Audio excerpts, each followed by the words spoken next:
Bonjour à tous. Je suis très heureuse de recevoir Pierre Philippe, professeur honoraire de médecine interne, qui a longtemps travaillé dans les hôpitaux de Clermont-Ferrand, CHU, et qui maintenant travaille dans les hôpitaux. Malgré son statut de retraité, il n'a pas cessé son activité. Il va nous parler de quelques considérations en 2022 sur ce qu'est la vie et sa perception par l'être humain. Il a en effet, au cours de sa carrière, beaucoup été interrogé par la vie et la mort, qui est le pendant, et son côté humaniste le pousse toujours à essayer de s'interroger davantage. Donc, on lui donne la parole. Ok, merci. Je vais essayer de ne pas être trop enroué. Donc, il y aura des choses quand même un petit peu techniques. Si ça ne va pas, je passerai plus vite. Parce que bon, ça aide quand même à comprendre un certain nombre de choses, mais ce n'est pas toujours simple. Et pour me garder de tout problème, on peut passer Alors, moi, là. je peux toucher là. Très bien. Oui, alors donc pendant ce temps, moi je vous Merci, raconte une Farah. chose pour vous faire un peu rire, c'est que tout ce que je vais dire, ce n'est pas forcément de la vie de tout le monde. Et tous les faits présentés, par contre, les faits scientifiques qui, dans ce document, c'est prouvé. Ça, on ne discute pas. Mais toutes les opinions émises ou que je peux émettre le sont en dehors de toute polémique et n'engagent que moi-même, c'est-à-dire l'auteur de ce document. En préambule, moi j'adore Jean d'Ormesson et je suis parti de ces quelques réflexions. Dans son dernier bouquin qui est paru en posthume, qu'il appelle Un hosanna sans fin, il écrit « Vous voilà né pour mourir. Mais en attendant, il faut bien vivre. Vivre, c'est une occupation de tous les instants. Alors, on peut être responsable, au moins en partie de sa vie, parfois de sa mort, c'est pas très marrant, mais jamais de sa naissance. Ce qu'on quitte, on le sait, ou on croit le savoir, mais ce qui nous attend, on l'ignore. Alors, qu'est-ce que c'est vivre finalement? Et c'est un peu les questions que je voulais poser. Vous voyez, c'est ce petit étranglement entre le passé et l'avenir. C'est là qu'il se passe des choses. On ne connaît pas l'avenir, mais on connaît le passé, on essaye d'en tirer des conclusions. Ce n'est pas toujours simple. Suivant. Et donc là, je suis parti, non pas de Quintilien, parce que ce n'est pas lui qui m'a donné l'idée, je vais être plus rigolo, c'est Astérix, parce qu'effectivement, il reprend cette citation de Quintilien, Astérix, enfin c'est plutôt les Romains, quand ils ont pris une bonne pâtée, ils se demandent qu'est-ce qui s'est passé, alors quid, commodo, quando, cour, comment, qui, pourquoi, comment, etc. Cette citation désigne en fait, en rhétorique, les circonstances de ce qui se passe. Et donc, on va voir que la vie, c'est une foule de mécanismes complexes qui sont guidés par les circonstances. Et ça va résumer en quelque sorte la problématique de ces considérations à l'heure actuelle en 2022. Pour tenter de répondre à ces questions, j'utiliserai deux types de formules, soit un peu style article scientifique, c'est-à-dire qu'on pose la question, on définit le cadre étudié, le background, on fait le matériel et méthodes, les résultats, les commentaires, et puis pour d'autres, c'est moins facile, ça sera plutôt un jeu de questions-réponses, on verra comment on peut faire cette affaire-là. Suivant. La première question, quid? Quels sont les fondements organiques de la vie? Pour mémoire, à côté les cailloux, qu'on peut imaginer, à côté de l'inerte, il y a un monde vivant qui a été classé en grand règne. Il y a les bactéries, les archéo et les bactéries, qui sont des êtres unicellulaires, des prokaryotes, et les protistes, les mycètes c'est les champignons, les plantes, les animaux dont nous faisons partie, qui sont donc des êtres multicellulaires, c'est-à-dire des eucaryotes. Un être vivant, vous avez déjà vu ça dans mes topos, c'est caractérisé essentiellement par son autonomie, c'est-à-dire des interactions avec l'environnement, une autonomie de fonctionnement, ça fonctionne tout seul, et une autonomie de reproduction, ça se reproduit tout seul. Enfin, pas tout seul, au moins à deux, mais ça marche. Mais pour ça, ça nécessite évidemment un niveau organisationnel minimum. ce niveau d'organisation, c'est la cellule. Et cette cellule, elle a été décrite et affichée comme responsable de l'unité de base structurante par Matthias Jacob Schleiden et Theodor Schwann en 1839, qui ont dit, ben voilà, les cellules, c'est les unités fondamentales de vie de toute structure biologique, tant chez les unicellulaires, les prokaryotes, que chez les pluricellulaires. Et un peu plus tard, eh bien, on a vu que la vie s'auto-entretient tout en s'adaptant aux conditions environnementales et que le fonctionnement de l'être vivant et sa pérennité au cours du temps sont assurés par le code génétique qui permet la descendance, c'est-à-dire une transmission verticale. Pour mémoire, ça, j'avais passé ça. Qu'est-ce que c'est les virus? Parce qu'ils ne sont pas classés dans ce monde des vivants. Et les virus, ben, c'est difficile de les citer précisément. Tout ce qu'on sait, c'est que c'est un prédateur, que tout seul, ça n'est pas capable de se reproduire, que ça existe en deux états, un état extracellulaire dont l'unique fonction est d'essayer d'infecter une cellule parce qu'il va s'en servir, et que lorsqu'il est intracellulaire, il a pour unique fonction de se servir de la cellule pour se répliquer. C'est-à-dire que là, on a une transmission qui n'est pas verticale, mais horizontale. Ceci dit, un virus, donc, ça ne répond pas aux caractéristiques du vivant telles que je les ai définies tout à l'heure. Ceci dit, un virus, ça contient du matériel génétique. De ce fait, le matériel génétique reste quand même une caractéristique du monde vivant. Donc voilà, il y a une interrogation qui n'est pas résolue. Qu'est-ce qu'on fait des virus? On verra qu'ils ne sont quand même pas si inintéressants que ça.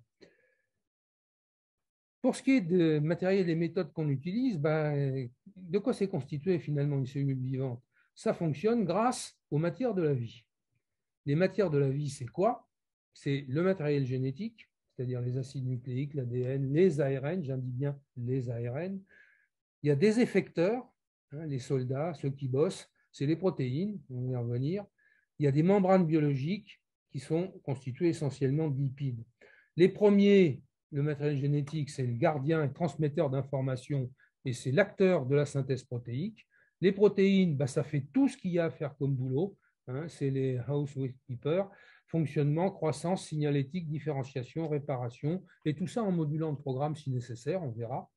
Et puis les lipides, c'est toutes ces membranes biologiques, ça délimite les limites territoriales de la cellule, de tous ces compartiments internes, et autorisant en plus des échanges sous conditions, ce qui est extrêmement important dans la signalétique.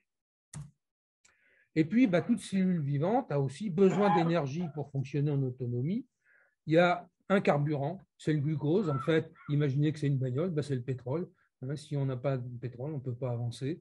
Là, sa dégradation de ce glucose par des enzymes appropriées produit des molécules énergétiques, comme l'adénosine triphosphate, des molécules antioxydantes qui permettent le fonctionnement de la cellule, changement de forme, mobilité, interaction, flux d'informations, etc.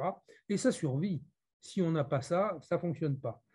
Et puis, les lipides, ça sert aussi, pas seulement à faire les membranes biologiques, mais à stocker de l'énergie utilisable. C'est un peu la batterie dont on va se servir quand on est à court de pétrole. Certains, d'ailleurs, sont synthétisés à partir de glucose, comme les fameux triglycérides que tout le monde connaît. Qu'est-ce qu'elles ont donc en commun, toutes ces matières de la vie? Une question qu'on peut se poser. Eh bien, elles ont surtout une structure de base commune constituée de différents atomes, en particulier d'atomes de carbone, d'oxygène, d'hydrogène ou encore d'azote, mais ce n'est pas ça le plus important. Le plus important, c'est que c'est sous forme de chaînes polymérisées plus ou moins longues. Et donc, à partir du moment où vous avez des grandes chaînes d'atomes qui se succèdent, ça favorise le repli, ça se tourne dans tous les sens et ça permet l'exposition préférentielle de certaines parties de molécules à certains moments guidées par les liaisons entre atomes en fonction des formations que ça va pouvoir induire. De plus, divers atomes ou groupements d'atomes peuvent s'y greffer, ce qui permet une diversité d'action considérable. C'est pour ça que j'ai représenté ce petit outil qu'on appelle un outil polyvalent qui sert à faire plein de choses.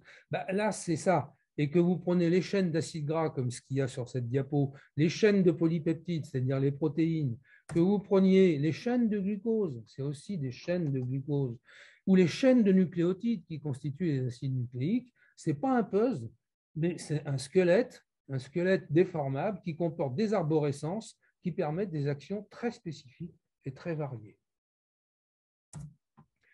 Ça, ça va induire quoi? C'est les résultats de cette étude, c'est que ça induit une fonctionnalité qui témoigne, j'ai mis de leur intelligence, si on peut appeler ça comme ça. C'est-à-dire que les modifications de structure qui sont apportées par les diverses lésions atomiques permettent l'exposition de certaines zones stratégiques de la molécule qui vont entraîner une action spécifique, transfert d'informations, facilitation, inhibition d'action, etc. Et ce qui est important, c'est que le site stratégique pour une action soit reconnaît, soit ou est reconnu par son complément, qu'on appelle un ligand, véritable sésame par des lésions chimiques, et c'est ce contact récepteur-ligand qui détermine l'action. C'est comme une clé dans une serrure qui ouvre une porte. C'est absolument remarquable et très spécifique.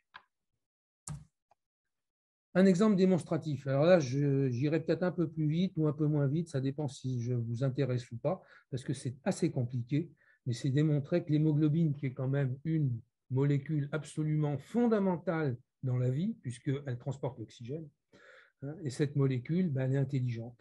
Elle transporte l'oxygène depuis les poumons jusqu'aux tissus, facilite le retour du CO2 des tissus vers les poumons. Et comment elle peut faire ça? Ce n'est pas un petit coup de baguette magique qui marche. Et bien voilà, m'excuse, c'est un peu des mathématiques, mais j'ai figuré sur cette, enfin c'est pas moi qui l'ai figuré, je l'ai emprunté à un livre, hein, on voit la courbe qui permet de voir comment l'hémoglobine s'oxygène en fonction de la teneur en oxygène du milieu. La teneur en oxygène du milieu, c'est ce qu'il y a en bas. La saturation en oxygène de la protéine, c'est ce qu'il y a en ordonnée. Eh bien, on compare deux choses, myoglobine et hémoglobine. C'est deux protéines qui sont assez semblables, on va le voir, qui sont capables de fixer l'oxygène toutes les deux. Mais l'une, la myoglobine, c'est une protéine de stockage, l'autre, c'est une protéine de transport et de livraison, et qui est capable d'évoluer en fonction des conditions, contrairement à l'autre. Et donc, effectivement, leur comportement est extrêmement différent, bien qu'elles aient une structure très voisine. Quand j'analyse un peu cette courbe, elle rend compte de l'oxygénation progressive des molécules en fonction de l'oxygène ambiant. Plus la pression monte, plus l'hémoglobine se charge. Mais vous ne pouvez pas le voir parce que moi je le vois sûrement. Il voit pareil. Hein. Oui, oui. Ah oui, mais il ne voit pas ce que tu montres. Je n'ai pas de pointeur. Plus on voit que ça se fait dans une limite de PO2, enfin de pression partielle en oxygène dans le sang, qui est assez large. Et ça veut dire qu'il y a un effet coopératif. C'est-à-dire qu'à partir du moment où il y a une molécule, enfin une partie de molécules d'hémoglobine qui s'oxygène, ça va entraîner toutes les autres à s'oxygéner et ainsi de suite. Et ça, c'est tout à fait remarquable. C'est une affinité qui est adaptée aux conditions dans lesquelles se trouve la molécule d'hémoglobine. Et ce qui est intéressant, c'est que dans la partie verticale, il y a une forte augmentation donc, de la captation d'oxygène sur une large plage de pression partielle d'oxygène. Alors que la partie horizontale en haut, je ferais mieux de l'autre côté, ça serait plus simple, montre qu'une augmentation de PO2 à partir de ce moment-là n'augmente pas la saturation et à ce moment-là, ça va délivrer la possibilité de fixer du gaz carbonique. Donc, c'est très bête comme système, mais c'est vraiment très coopératif et très intelligent, effectivement. Et ça a valu le prix Nobel quand même à Pérouse en 1962, si mes souvenirs sont exacts, en disant, voilà. Et il a dit, mais pourquoi ça fait comme ça et comment ça marche? Ben là, je vous montre rapidement, parce que je ne veux pas trop m'éterniser, mais la myoglobine et l'hémoglobine, c'est deux molécules qui sont très variables, très semblables, je veux dire. Mais l'hémoglobine, c'est en fait un polymère de 4 myoglobines qui sont associées les unes aux autres autour d'un axe et ça forme un véritable puzzle tridimensionnel qui permet de modifier l'exposition à l'oxygène. Et ça, ce qui est important, c'est qu'au milieu d'une structure qu'on appelle l'hème, qui est cette petite partie noire sur la molécule sur le peptide de l'hémoglobine, ce noyau contient au milieu du fer, comme l'a dit Perutz, c'est composé de 4 chaînes polypeptidiques qui abritent chacune un hème qui donne au sang d'ailleurs sa couleur rouge. Et en son centre, tel un joyau, se trouve un atome de fer. Donc ça, c'est extraordinaire parce que je ne veux pas m'étendre trop là-dessus, mais ce qui se passe, c'est qu'il y a un changement de conformation. Imaginez une corde torsadée, c'est ce qu'il y a là-dessus. Quand elle est torsadée, elle se tient toute seule et ça favorise la fixation de l'oxygène. Quand au contraire, on la détord dans le sens inverse, eh bien, ça va entraîner des torsions un peu partout et ça libère l'oxygène et le CO2 va prendre la place. Et ça, c'est remarquable. Et à quoi c'est dû, ça? Eh bien, c'est dû, là aussi, prête pas attention à ce dessin qui est un peu compliqué, mais c'est dû à une modification de la position du fer par rapport au noyau de tout à l'heure, le noyau tétrapyrrolique. Et cette position, déplacement du fer, vous avez vu, c'est 0,06 nanomètres. C'est-à-dire, c'est tout petit, petit, petit. Et ça va entraîner un changement de forme de la molécule qui va conduire donc à cette possibilité de fixer à un moment l'oxygène et ensuite de ne plus la fixer et de fixer le CO2 à la place. C'est une molécule intelligente. Alors, je ne dis pas qui a inventé ça, on ne sait pas, mais ça fonctionne parfaitement bien. Un autre exemple de gestion dite cette fois intelligente de la situation, c'est la gestion du fer par les globules rouges, parce que je trouve que c'est un magnifique modèle de développement durable. Je m'explique. On parle toujours, c'est pour ça que c'est plus simple, je vous ai déjà parlé d'hémoglobine, il y a l'hème, la partie qui contient le fer. Eh bien, qu'est-ce qu'on en fait? Il est dégradé en bilirubine, qui est évacué par le tube digestif, parce que c'est du déchet, donc ça, on passe ça dans la vésicule, et hop, c'est parti. Par contre, le fer, on met la main dessus, et on va le réutiliser pour fabriquer de nouveaux globules rouges. La chaîne de globine, c'est des polypeptides, c'est-à-dire des chaînes d'acides aminés les uns derrière les autres. Hop, c'est hydrolysé, et c'est rendu au pool, comme on dit, des acides aminés qui vont pouvoir resservir à fabriquer d'autres globines.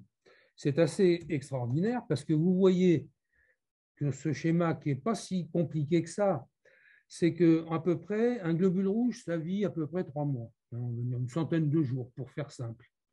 Eh bien, tous les jours, il y a 210 puissance 12 globules rouges qui vont mourir parce qu'ils arrivent en fin de vie. C'est comme ça. Comment on fait pour les remplacer? Eh bien, on récupère le fer.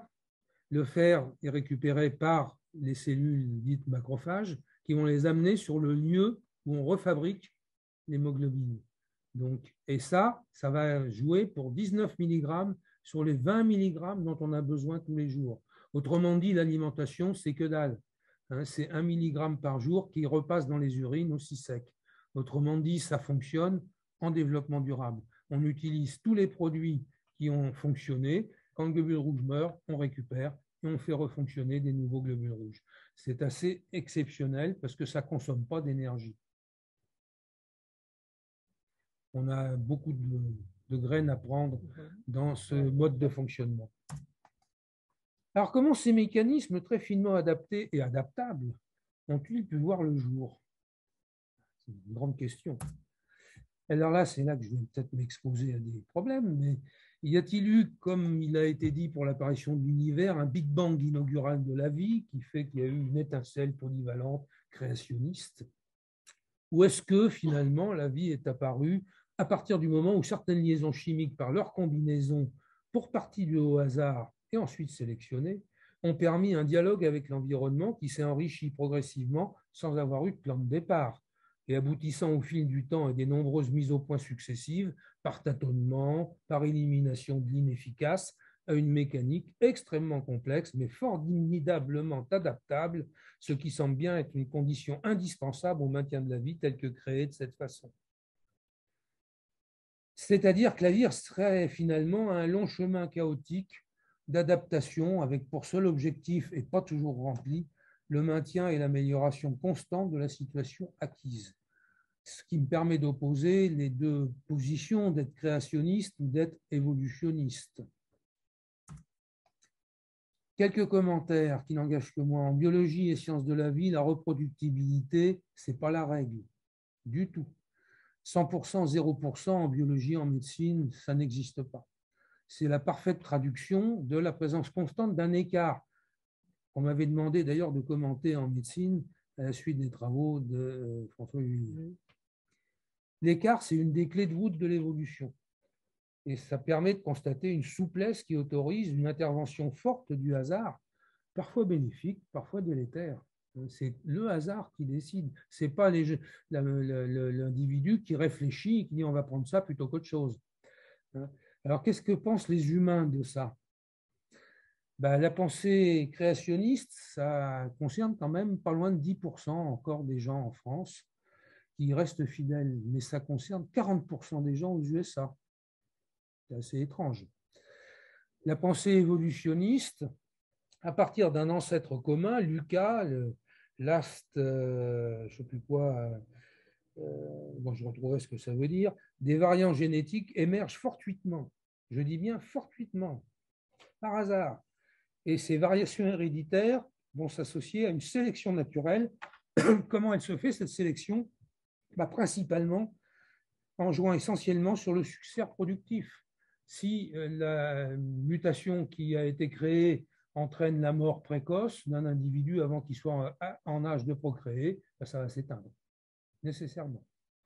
Et c'est pour ça qu'on parle de plus en plus maintenant de mutations intéressantes, mutations parce qu'elles procurent un avantage sélectif, justement, et d'autres qui, au contraire, ne le sont pas.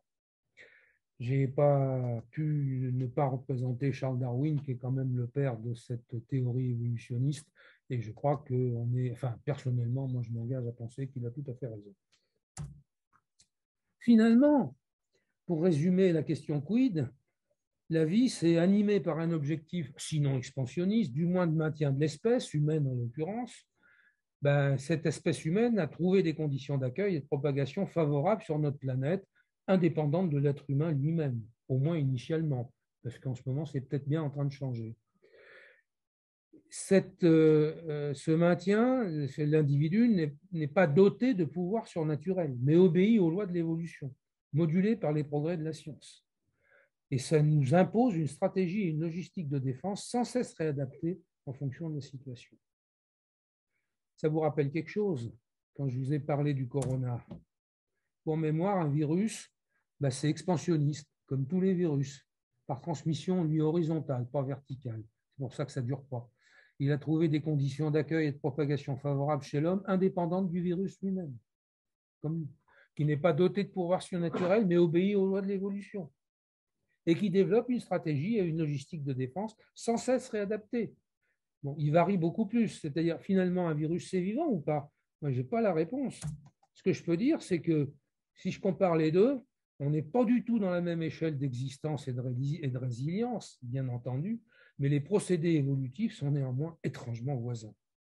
Donc, je me pose la question, ce soir, je serais peut-être un peu plus à dire que les virus, c'est peut-être bien un peu vivant quand même, mais ça peut pas, c'est pas autonome, c'est ça le problème, c'est que ça a besoin de quelqu'un d'autre pour s'occuper d'eux.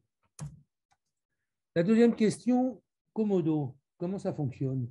Comment? C'est un système en perpétuel équilibre, mouvant au gré des situations individuelles ou environnementales. C'est ce qu'on appelle l'homéostasie. Et c'est un modèle de gestion fabuleux dans la concertation. Je m'explique. Un petit background. Vous vous rappelez, tout le monde sait ça maintenant, que l'ADN se scinde en deux, il est copié en ARN pour fabriquer des protéines. Cet ARN messager qui a été copié, il est dans le noyau, il passe dans la cellule, où là, il va passer à la moulinette dans un truc qu'on appelle le ribosome, lequel ribosome va amener des acides aminés en fonction de ce que demande l'ARN messager, et ça va se scinder, se souder pour fabriquer une chaîne d'acides aminés les uns derrière les autres qu'on appelle une chaîne polypeptidique. Et on va plus loin parce qu'on s'est aperçu que le ribosome, c'est drôlement intelligent là aussi, parce que c'est constitué de deux sous-unités. Il y a une sous-unité qui va attacher les acides aminés les uns à la suite des autres pour former la chaîne. Ça demande un peu d'énergie. Et puis, il y a une petite partie sous-unité. Alors là, on en est baba. C'est le contrôleur d'information qui rectifie les erreurs quand il y en a. Donc, relecture et modification en cas de besoin. Ceci dit, on garde la toujours stricte correspondance, un gène, un ribosome, une protéine. On fait pas, c'est après qu'on peut modifier des choses au niveau de l'ARN. Alors, les méthodes, je n'ai pas fait comme tout à l'heure. Là, j'ai un condensé de principaux résultats d'une dizaine d'années de recherche dans des domaines extrêmement larges, médecine, biologie, génétique, informatique, anthropologie, microbiologie, climatologie et bien d'autres secteurs. Tout ça pour dire que, ça, je vous l'ai déjà présenté un peu, c'est que le QG, c'est-à-dire le quartier général qui décide quels gènes doivent être exprimés, ben c'est l'ADN. Mais que cet ADN, il va filer les informations à l'ARN, la transcription. C'est sur la droite de la diapo. Cet ARN, lui, il peut être affiné, remanié par des modifications après qu'il ait été transcrit. Et ça, dans le cytoplasme. À partir d'un ARN transcrit, comme ça, on a une base de départ et on peut avoir plusieurs types de protéines semblables, comme par exemple les anticorps, ce que je vous avais présenté. Vous prenez une immunoglobuline G, ben, il y a une structure de base qui est la même pour toutes les immunoglobulines G, mais il y a une petite zone hypervariable qui, elle, va être spécifique de l'antigène qui vient de rentrer par effraction dans notre organisme. Les protéines elles-mêmes, lorsqu'elles sont synthétisées, peuvent être modifiées encore s'il y a besoin d'affiner pour que ça serve un petit peu mieux. Ce que je voulais faire passer dans ce truc, c'est un peu compliqué, je vais vous l'imager autrement tout à l'heure, dans un instant, c'est qu'à plusieurs niveaux, le contexte interne à l'individu et externe, c'est-à-dire l'environnement, peut avoir une action et modifier des choses tout à fait au hasard. Pour se résumer, en d'autres termes, l'ADN, c'est le gestionnaire et le garant du patrimoine de son propriétaire, l'individu. C'est le donneur d'ordre qui est régi par des lois, avec parfois jurisprudence. Si on a besoin de modifier les choses, certaines protéines, certaines séquences peuvent modifier l'expression des gènes. En d'autres termes, l'ARN messager, c'est le notaire. Il est chargé de l'exécution des programmes. Mais après concertation avec l'environnement et le gestionnaire, qui participe à la maturation de l'ARN messager grâce à la main-d'œuvre protéique. En d'autres termes, l'ARN de transfert et l'ARN ribosomal, c'est l'entreprise de production, c'est l'usine de production qui permet l'approvisionnement en acides aminés et la synthèse des protéines conformément au programme retenu. On part de la matière première pour arriver au produit fini. Et en d'autres termes, les protéines, c'est des effecteurs intelligents, c'est une main-d'œuvre connectée qui sont opérationnelles moyennant certains ajustements pratiques parfois. Elles participent pour certaines à la jurisprudence et ou à la concertation, mais elles ont un gros problème, c'est qu'elles ne se reproduisent pas. Donc on est obligé de passer par ce qui se passe avant. Et les méthodes d'études de plus en plus sophistiquées, ce qu'on appelle actuellement la protéomique, c'est-à-dire une étude vraiment très approfondie des protéines, permettent de découvrir des rôles qu'on n'imaginait même pas, absolument extraordinaires, sous-tendus par des propriétés conformationnelles, physiques, chimiques, qui sont la traduction d'un programme extrêmement élaboré. Et toutes ces protéines, donc c'est une main-d'œuvre exceptionnelle, ouais, à condition d'avoir le mode d'emploi et d'avoir le mec qui les a embauchés, c'est-à-dire le recruteur, l'ADN. Et ça, c'est une question qui reste pour l'instant, et je ne sais pas si on la résoudra un jour. Parce que ça m'amène, ça c'est mes commentaires, quelques remarques. Toute action biologique, c'est-à-dire toute intervention du vivant, est accomplie par les protéines, y compris la duplication de l'ADN par l'ADN polymérase, c'est une enzyme. Une enzyme, c'est une protéine. Et la transcription d'ARN par l'ARN polymérase. L'ARN polymérase, c'est une enzyme, c'est une protéine. Ce qui fait que même la transmission du secret de la vie est un petit peu gérée par les protéines. Elles agissent partout. Mais il faut que l'ADN existe. Sans ça, elles n'existent pas. C'est ça. Cependant, deuxième remarque, imaginez une fermeture éclair quand on veut copier l'ARN. Eh bien, il faut une amorce, comme une fermeture éclair. Il y a un petit bout d'ADN qui impérativement doit être présent pour qu'on puisse copier la molécule d'ADN pour la suite de la manœuvre. Encore une fois, la vie ne naît qu'à partir d'elle-même. C'est donc un auto-entretien dont l'origine reste obscure. Les corollaires de tout ça, c'est que l'ADN reste le maître de la créativité et de la vie, mais il ne sait pas faire le job des protéines, dont il a d'ailleurs besoin pour se reproduire et s'adapter. Les protéines nous émerveillent par leurs actions multiples, leur intelligence, leur travail de coopération, mais elles sont incapables de se répliquer. Quant aux ARN, ils commencent à livrer des données importantes concernant l'apparition de la vie et semblent bien jouer un rôle qui ne se limite pas à être simplement un porteur de messages ou une simple usine de production qui livre un produit qu'on lui a commandé. Ça a certainement d'autres choses, parce qu'il existe, vous l'avez dit déjà une fois, le monde ARN, un monde ARN. Il semble bien que l'ARN ait précédé l'ADN dans l'histoire de la vie. La synthèse des nucléotides de l'ADN ne se fait qu'à partir des nucléotides de l'ARN, donc il est bien prédominant. Il a été prouvé l'existence d'ARN qui sont capables de se répliquer, comme le fait l'ADN, et en même temps des propriétés d'intervention de type protéine, comme l'ARN ribosomal. Et ce qui serait, c'est que peut-être des problèmes d'efficacité de ces différentes actions auraient pu conduire, au cours de l'évolution, à séparer les deux activités. Mais il semblerait bien qu'initialement, il n'y en aurait qu'une, c'était le monde ARN. Bon, ça j'en ai déjà parlé, je passe. Au final de ces commodos, les cellules obéissent à des règlements qui leur sont transmis par le code génétique, mais modulés par le contexte intérieur et extérieur. Et ça, c'est des grandes règles que je vous rappelle. La liberté d'expansion, pas d'expression, la liberté d'expansion s'arrête où commence celle des autres cellules. C'est ce qu'on appelle l'inhibition de contact. Le caractère mobile, comme les cellules du sang, ou fixe dans la plupart des autres tissus, dépend de l'expression et non de molécules d'adhésion, et que le rythme de division cellulaire donnant naissance aux cellules filles est adapté au contexte intérieur et extérieur. La fin de vie de la cellule, si elle n'est pas précipitée par des malotrues, des agressions environnementales ou non d'ailleurs, elle est programmée, ce qu'on appelle l'apoptose programmée. Cette fin de vie, elle est marquée par tout ce qui guette la cellule, l'oxydation, l'hyperhydratation, qui aboutit à la dégradation et la récupération en grande partie des matériaux nécessaires pour de nouvelles synthèses cellulaires. Le remplacement cellulaire est régulé par le programme, qui est géré par le code génétique, qui est modulé lui-même par le contexte. Une belle machinerie. Alors la troisième question, forcément, qui vient maintenant, c'est quand? Il y a trois dimensions. Quand est-ce que tout ça se met en route et comment ça fonctionne? Il y a la dimension temporelle, donc les origines de la vie, les conditions d'autonomie durant la vie et après la mort. Aux origines, quels sont les fondamentaux de la construction de la matière vivante? Quel est le plus petit dénominateur commun qui conditionne la vie? Il y a l'eau et les atomes de carbone. L'eau, tout être vivant sur Terre est majoritairement constitué d'eau. Nous sommes, êtres humains, constitués de 60% d'eau. L'hydratation, les mouvements de l'eau dans l'organisme, c'est fondamental. C'est à la base de toute réanimation et de toute étude, en particulier un rôle majeur du rein. L'eau facilite la vie parce que c'est un excellent solvant qui favorise les réactions chimiques.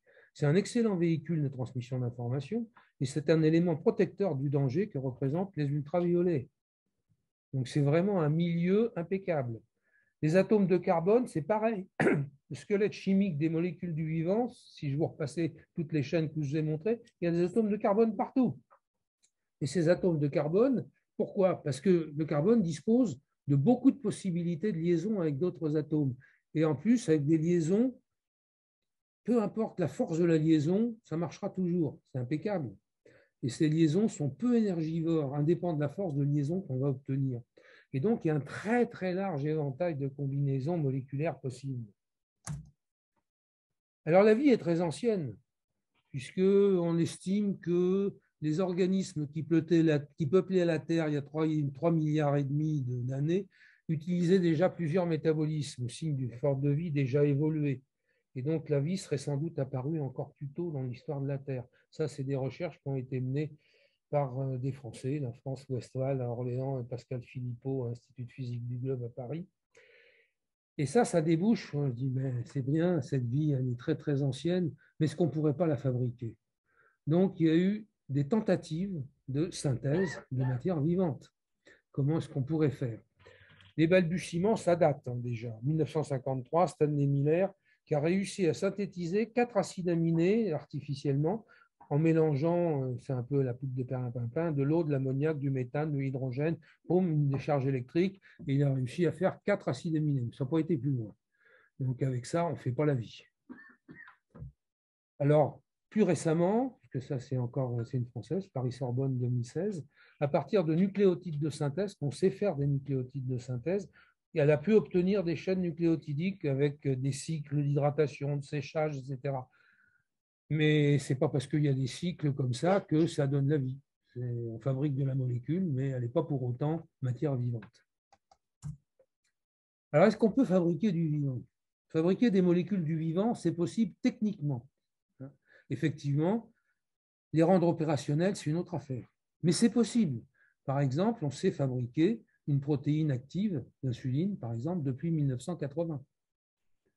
Mais on la fabrique comment? On la fabrique à partir du vivant. Depuis bien longtemps, on sait faire effectivement des protéines recombinantes. C'est-à-dire qu'on isole le gène qui code pour la protéine, on l'insère ce gène dans de l'ADN, donc dans du vivant, d'une cellule hôte, par un vecteur, et on produit ainsi la protéine d'intérêt grâce à la machinerie de l'hôte. Un peu comme un virus fait pour se reproduire. On utilise les mêmes mécanismes. On peut faire aussi des organismes transgéniques qu'on manipule génétiquement pour que toute leur vie, ils produisent des protéines d'intérêt. C'est ce qu'on appelle les OGM. C'est pareil, je ne ferai pas de commentaires là-dessus. On est pour ou on n'est pas pour. Mais on sait qu'on peut le faire, mais on n'invente pas la vie. On la fabrique à partir de quelque chose de vivant et on insère dans quelque chose de vivant quelque chose qui va permettre de le dévier. Donc, on peut fabriquer des molécules du vivant, on sait modifier en insérant des séquences d'ADN, mais on ne peut pas donner la vie à partir de matière inerte, mais uniquement à partir de molécules vivantes. Les apports de l'histoire et de la science ne suffisent pas à expliquer ce qu'est la vie et à la reproduire autrement que par elle-même. Deuxième dimension, pendant la durée de vie. Comment ça se passe? La machinerie est en perpétuelle veille et agit suivant les besoins, guidée par la situation dans le temps et dans l'espace. Les événements qui se produisent peuvent tout à fait être dus au hasard, mais la réponse, elle ne se fait pas au hasard. On est équipé pour répondre à tous ces problèmes qui peuvent survenir. Au bout du compte, les informations sont reçues, gérées grâce au QG, à niveau du QG, je veux dire, qui va gérer le type de réponse après réception des informations recueillies grâce à un réseau d'outils de surveillance et de transmission d'informations à tous les niveaux, avec l'extérieur, entre le sang et les tissus, entre les cellules d'un même tissu, de même fonction, de tissus différents, entre l'extérieur et l'intérieur de la cellule, entre le cytoplasme et le noyau, il y a des chaînes de signalétique qui sont absolument remarquables. Le type de réponse génique, c'est-à-dire l'ordre de la synthèse protéique, de l'expression d'un gène, est si besoin affiné en fonction des informations reçues et des capacités de la cellule. C'est tout ce que sont les modifications post-transcriptionnelles après et post-traductionnelles s'il y a besoin. C'est une mécanique absolument fabuleuse. Et c'est adapté au contexte, parce que si on veut parler d'embryologie, toute l'expression des gènes va être sur l'élaboration et l'édification des tissus et des différents organes. Si on est dans le fonctionnement quotidien, ne vont s'exprimer que les gènes spécifiques d'un type cellulaire. Un hépatocyte, ça ne fabrique pas de l'hémoglobine. Et un globule rouge, ça ne fabrique pas de l'albumine. Donc, c'est tout à fait bien étudié et cette information, elle est parfaitement adaptée au contexte. Si on répare des dégradations physiques, chimiques, c'est encore différent. Si on répond à des agressions, réactions inflammatoires, l'immunologie, on en a parlé sur le dernier topo que j'avais fait, c'est effectivement adapté au contexte et toute cette machinerie se met en place. Donc, signalétique très hautement sophistiquée dans la détection, et on est encore une fois dans le même truc que je vous disais tout à l'heure, c'est la clé qui ouvre la serrure, c'est-à-dire qu'il y a un observateur qui va se coupler avec un récepteur et ça va transmettre une information à tous les niveaux que je viens de passer en revue. Je ne vais pas tout détailler parce qu'il faut gagner un peu de temps, mais ce qui est important, c'est que l'information, elle est traitée grâce à des signaux spécifiques ou non. On l'a vu ça avec l'immunologie. Il y a l'immunologie non spécifique et l'immunologie spécifique de l'antigène en question. Et que cette information, elle va être traitée aussi en fonction du temps. Il y a la première réaction d'urgence, une deuxième réaction à moyen terme, une troisième réaction à plus long terme qui signe en général l'adaptation aux problèmes concernés. belle mécanique. Je me répète, mais bon, ça, je vais aller très vite parce que ça va vous raser. J'ai que 2 diapos, je peux aller assez vite.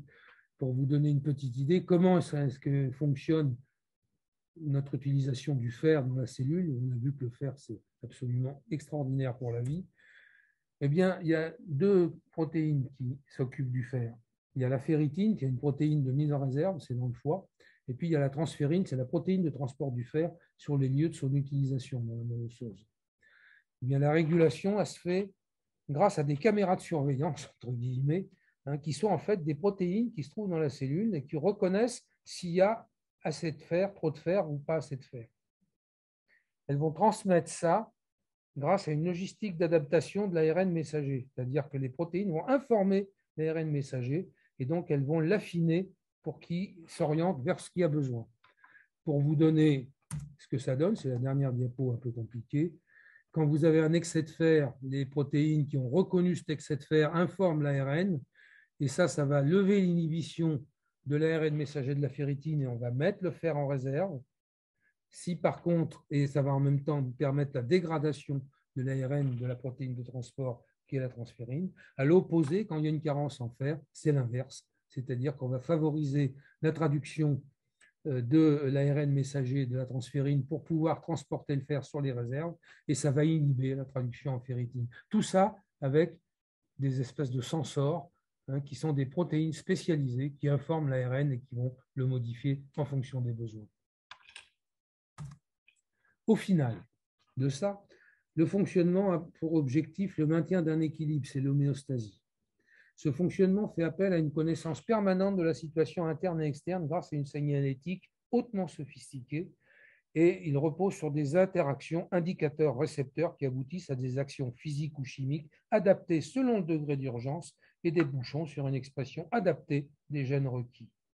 Toute cette mécanique, et c'est ça que j'ai entouré parce que c'est ça qui est important, s'opère de manière totalement inconsciente et donc ne peut absolument pas être modifiée volontairement. Et après, faire le vivant, on l'a vu, ça a fait l'objet déjà d'un certain nombre de travaux, c'est pas évident, on n'y est pas arrivé, mais sa façon de fonctionner, bon, ça commence à être de mieux en mieux connu, mais comment ça se défait, la matière vivante? Ça, c'est un peu moins exploré, c'est les limites de la vie. Que se passe-t-il quand la vie s'arrête, quelle qu'en soit sa cause? La matière vivante, lorsque la vie s'arrête, se dégrade beaucoup plus vite que la matière inerte. C'est sûr qu'un caillou ou du plastique, hélas, on est payé pour le savoir, ça résiste et on est emmerdé avec le plastique, on ne sait pas qu'en faire. La matière organique, ça finit par disparaître, mais pas complètement, en laissant, suivant les circonstances, des traces de son passage. On en revient toujours à l'ADN. Ça, c'est pour vous distraire un peu, bien que ce ne soit pas très gai. À T0, quand on meurt, le cœur s'arrête, la circulation du sang s'arrête, la respiration s'arrête, donc l'apport d'oxygène et l'évacuation de CO2, ça ne fonctionne plus. Dans les 30 secondes, les activités cellulaires réduisent drastiquement et les communications, en particulier intercellulaires et spécialement interneuronales. Dans les 5 minutes, on accumule le CO2 dans les cellules, ça détruit les membranes biologiques, ça libère les contenus enzymatiques et on commence à s'auto-bouffer. Dans l'heure, tous les organes deviennent inutilisables. La température du corps va baisser progressivement d'1 degré par heure, comme l'alcoolémie de 0,10 par heure. Jusqu'à la demi-journée, les gènes impliqués dans le stress et le transport d'O2 peuvent encore être exprimés. Dans les 36 heures, il y a une dérégulation de la flore intestinale en l'absence du système immunitaire, bien sûr, qui lui n'existe plus, et ça va entraîner la putréfaction. À noter que les spermatozoïdes peuvent survivre jusqu'à 36 heures. Je pense que c'est utile dans ce cas. À 17 jours, encore que, des cellules souches musculaires sont encore vivantes. Et à 2 ans, il ne subsiste rien si le corps est à l'air libre, mais s'il est inhumé, conservation des os pendant plusieurs millions d'années. Donc la destruction d'un puzzle savamment construit est liée là aussi aux circonstances propres et environnementales, une fois de plus. Il y a quand même des news dans ce domaine. Je vais vous faire frémir. Il y a eu une étude américaine qui est parue en avril 2019 dans Nature à propos de neurones de porc. Alors, ils sont allés récupérer les têtes des porcs qui étaient décapités dans les abattoirs. Et ils ont ensuite pris ces têtes de porc très très vite. Ils les ont reperfusées avec du sang de porc, bien sûr, etc. Et regardez ce qui se passait. et ils ont remarqué que des neurones se réactivaient après la mort des porcs, mais ceux qui se réactivaient étaient les neurones les plus archaïques, plus résistants aux conditions difficiles, mais pas ceux de l'espace de travail décrit par Nakache et responsable du passage à la conscience, je vous rassure tout de suite. Et le gars qui a décrit ça, là, Pierre-Marie Yeddo, qui est directeur de recherche au CNRS et à l'Institut Pasteur, il dit « Il apparaît que la mort n'est pas un phénomène aussi rapide ni aussi synchrone qu'on le pensait. Tout ne meurt pas en même temps dans un organisme, ni même dans un seul cerveau. Cela soulève forcément des questions d'ordre éthique et juridique. » Et ça, c'est plus ma partie, mais c'est compliqué. Quatrième question, je ne la traiterai pas, parce que je l'ai déjà traité en partie sur un autre topo, et éventuellement, parce qu'il y aura peut-être une suite à celui-là, j'y reviendrai peut-être, c'est le façonnement du soi, la défense du soi, la réparation du soi, qui aussi se fait par des systèmes extrêmement complexes. Tout cela de manière autonome, adaptable, en toute inconscience, on n'en a pas du tout conscience. Mais, je reviens à Jean d'Ormesson. Nous ne sommes ni des dieux, ni même des demi-dieux. On est des primates qui ont reçu, par quel miracle, on ne sait pas, un don qui laisse pantois, ils pensent. Grâce à la pensée, la science a changé le monde. Elle fournit des réponses à une masse impressionnante de questions. Elle nous donne l'espérance de pouvoir tout comprendre. L'intelligence artificielle, le transhumanisme, la science semble dominer l'avenir, mais pas oublier que, comme l'histoire, elle travaille dans le temps écoulé ou en train de s'écouler, mais pas pour l'avenir, du tout. Elle n'est pas visionnaire, forcément. La science a ses limites. Elle ne pourra jamais explorer ce qu'il y a avant la naissance, d'où je viens, ce qu'il y a après la mort, ce que je deviens. Ce qu'on quitte, on le sait, on croit le savoir, mais ce qui nous attend, on l'ignore. Ce qui génère, évidemment, nous dit Dormesson, et c'est vrai, l'angoisse de l'incertitude. Alors, deux conceptions se dégagent. Le savoir, apanage de la science, qui repose sur la vérité, ce qui est prouvé, c'est confortable, et la croyance qui concerne tout ce qui échappe à la science. C'est hypothétique. Mais comme dit Dormesson, et j'apprécie beaucoup ça, comme c'est curieux, les croyances font tuer plus volontiers pour ce qu'ils croient que les savants pour ce qu'ils savent. C'est ce qui prouve bien qu'on est en miroir des travaux en sciences neurocognitives menés par Nakache à la Piquet-Salpêtrière, parce qu'il nous dit Freud doit être considéré comme le Christophe Colomb de la vie mentale et le découvert d'un immense continent psychique, l'interprétation consciente fictionnelle qu'il appelle à tort l'inconscient. Penser, c'est interpréter, interpréter donc je suis, si j'interprète. Une fois formulées, ces fictions alimentent le cours de leur pensée et sont utilisées pour guider les prises de décision et ajuster le comportement. La découverte de l'inconscient de Freud a révélé en fait le mode de fonctionnement fondamental de notre conscience, proclamant haut et fort l'importance première de la subjectivité. C'est pas pareil, il y a croire ce qu'on voit, c'est le réel, et il y a voir ce qu'on croit, c'est le subjectif. Et voir la vérité en face, ou ce qui nous arrange. C'est bien un problème qui n'est pas toujours très simple. Et c'est pour ça qu'on pense. Et comme nous disait Edgar Morin dans un dossier CNRS d'il y a un an, vivre, c'est naviguer dans une mer d'incertitude à travers des îlots et des archipels de certitude sur lesquels on se ravitaille. Alors, j'ai creusé, puis là je terminerai avec ça parce que je ne veux pas vous embêter, après on serait trop long, mais il y a différents modes de gestion de l'incertitude et de leurs conséquences. Et ça a été très étudié dans des écoles de management, de commerce, etc. Et ils disent que notre tendance naturelle, c'est de croire que la seule façon d'envisager l'avenir, c'est de le prédire. Et là, il dit, il y a deux solutions. Première situation, je pense que je peux prédire le futur, mais j'y peux rien, je ne peux pas l'influencer. Il est donc déterminé, je dois l'anticiper. La question qui caractérise cette posture, c'est compte tenu de ce futur, que dois-je faire pour m'y définir une place optimale? Deuxième situation, je prédis l'avenir, mais je voudrais pouvoir l'influencer. En gros, c'est qu'est-ce que je veux faire? Est-ce que j'ai une idée pour pouvoir l'influencer? Pas forcément. Deuxième volet du diptyque, prédire le futur reste du domaine du putatif. C'est une deuxième option. On peut dire, non, je ne peux pas prédire le futur. Mais là aussi, il y a deux options là-dedans. Soit je pense que je ne peux pas prédire le futur, mais je ne peux pas non plus l'influencer. Je subis l'environnement, je dois donc m'adapter pour survivre, c'est-à-dire comment réagir à ce qui m'arrive. Et la dernière situation, je suis le meilleur, mais je ne peux pas prédire le futur, mais ça ne m'empêche pas d'essayer de l'influencer. Il n'y a pas de futur idéal, mais je peux agir car la situation présente est pourvoyeuse de moyens pour transformer mon présent en un futur acceptable. Qu'est-ce que je peux faire avec ce que j'ai? Si on transpose ça sur le Covid, eh bien, la situation 1, c'est qu'est-ce que je dois faire? Je peux dire que je peux prédire le futur, mais je ne peux pas l'influencer. Ben, ça va mal, réjouissons-nous, ça ne va pas durer. Tous aux abris, on confine le temps que ça se passe. La deuxième situation, je peux prédire l'avenir, mais je vais peut-être l'influencer. Ben là, c'est de mettre en place des mesures barrières pour que ça cesse au plus vite. Ensuite, ben non, je ne peux pas prédire le futur, c'est totalement imaginaire, mais je ne peux pas l'influencer non plus. Alors, qu'est-ce que je fais? Ben, je mets en place de nouvelles règles de fonctionnement. Transport, télétravail, restriction de déplacement, jusqu'à nouvel ordre, jusqu'à ce qu'on en sache plus.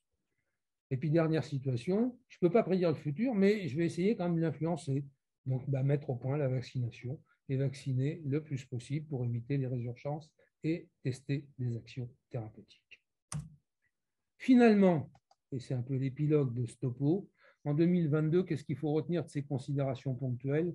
1. La vie est un système autonome d'expressions très diverses qu'on appelle le monde du vivant.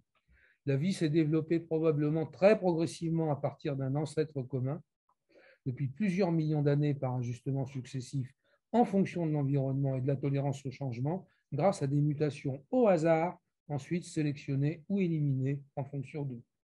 Le plus petit dénominateur commun du vivant repose sur des liaisons chimiques dictées par un code adapté, auto-entretenu, qui n'a pas livré les secrets de son origine et qui fait que la vie ne peut perdurer que par elle-même, ne pouvant advenir ex nihilo, du moins dans l'état actuel de nos connaissances.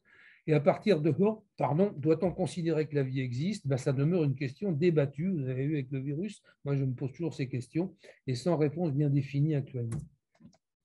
Le vivant est caractérisé par le maintien d'un équilibre de fonctionnement, l'homéostasie, le temps d'une vie, au prix d'une adaptabilité surprenante au fil des générations. La vie est un système opportuniste et quelque part individualiste, tourné vers un objectif, sa propre pérennité, sans certitude toutefois d'y parvenir constamment. C'est pour ça que, selon les théories de Darwin, il y a des espèces qui peuvent disparaître indépendamment du fait qu'il y a trop de CO2, il y a je ne sais pas quoi, etc.